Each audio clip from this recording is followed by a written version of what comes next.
Tom, good to see you. Yeah, it's good to see you too. I love what we're doing together, but we got to do more. I know, right? It's amazing how, this topic of waste, especially Waste to marine wealth, waste, baby. it's become really front and center for everyone. It's not just one of those things where folks in the know are aware of it, right? I know. Yeah. And it's good for the bottom line, right? Yeah. So I think business leaders are collectively motivated because there's ways to save costs, Yeah. as well as cut down on environmental footprint. So. And do you feel like your customers are asking more and more about this? Is that becoming, a key sort of focus for them, or at least more in their awareness? It's interesting. I think on the consumer side, I'm not sure customers are vocal enough yet, but I think consumers expect it, right? Yeah. I think they expect that the brands that they're loyal to are just doing the right thing, right? And so, obviously we've been in a massive elimination of single-use plastics. Yeah. But there's so many waste streams that we can think about in terms of opportunity. I love what we're doing with the cigarette butts with you guys, but that's to me, that's just one of many.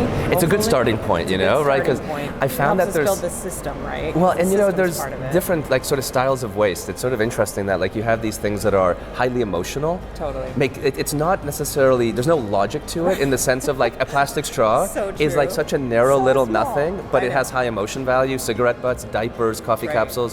So there's this emotional category. Then you've got, true. right, the huge volume backends that no one knows about but are monstrous, in scale. Totally. Which are sometimes harder to solve for in the sense that if no, there's this, if no one cares, why should I bother mentality, right?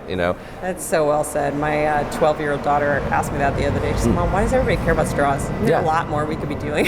That's such an insightful thing to say, because you would expect her demographic to be the exact opposite, to be we banned the straw, we saved the world, right? Right. Yeah, totally. Yeah. But I think to your point, and so much of it when we're at scale, like we are, 106 ships, and I know you guys are working with lots of big companies, the key is systematic thinking, right? How do we build the whole ecosystem? How do we ensure the systems exist? How do we iterate on those systems so that we get them to working where once we do introduce new behavior to staff, employees, I think part of it's they have to be comfortable to keep it up. Well, and I think a big part of this behavior piece is how do you also make it unconscious? Because I think if we ask the consumers to do too much, they're expecting it, but they're also expecting to live, if someone's boarding your ship for a good time, right? To relax, to not necessarily, do more, right? And so how do you play into that mentality, which is a very honest and makes perfect sense, right?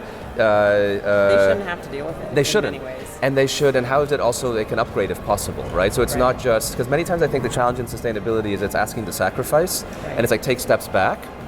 And I think some percent of the public will do that. I think most people attending this conference will do that. But how many people are attending this conference, relative to the masses out there? No, you have to make it easy. That was one of our kind of core principles in introducing the new brand, the new kind of concept of Fathom, was this idea of just getting people to take one small step. Yeah. If it's one small thing, there's maybe a chance, right? Yes. But if you're asking them to take a giant leap, most people aren't willing to do that, right? No, it's true. Well, I think that's it. I think you can attack to the front, and then you try to make the back end as unconsciously sustainable as absolutely possible. Totally. And in the end, I think, this is where things are. This is what I'm loving about the movement in waste right now. Is it's been 15 years of doing this type of work, and it's been always a problem. Now it's in crisis mode, and the crisis is not going away. Now. Well, and it's also the simplest of sustainability topics to understand clearly. How do you, it's very tangible. Yeah, the difference, you can argue, land-based fishing versus ocean fishing, and the pros and cons of each, palm oil, the whole crisis, but every other oil is more destructive. There's all these very nuanced issues in sustainability, yet garbage is so black and white. It's so clean, so simple. And it's so fundamentally a part of everybody's lives every day. Yeah. Even at home? Yep, young people, a 5-year-old will understand garbage. Right. I don't think a 5-year-old will understand what climate change is, what species reduction comes from, what global warming, all these things. So it's something I think to galvanize. It's a great sort of gateway into the bigger topics.